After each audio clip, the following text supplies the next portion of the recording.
mada kita ka manok mga plangga. So para daya duha ka party manan para di sa duha ka batang mayura. Diya sa panganay tapos sa bunso, di ba? 200 grams ta mga plangga ay man on diet sanda. Tapos ang anda nga potato oven din mga plangga. Ayan, di ba?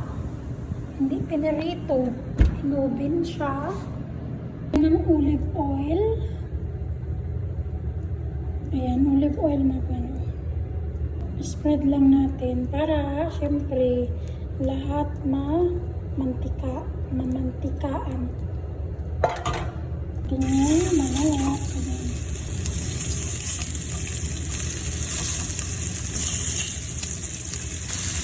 Siyempre, first batch sa mga plangga.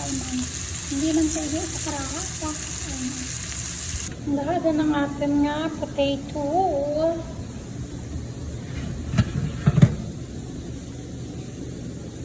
Ayan, diba? Luto na siya mga plangga. Medyo marami kasi nga. Siyempre, duha sandal mga plangga. Ito nga ang dada. Tapos dumapangga mo din yung manok na patatas, sauce, ice. O diba? Ayaw niya ng salad.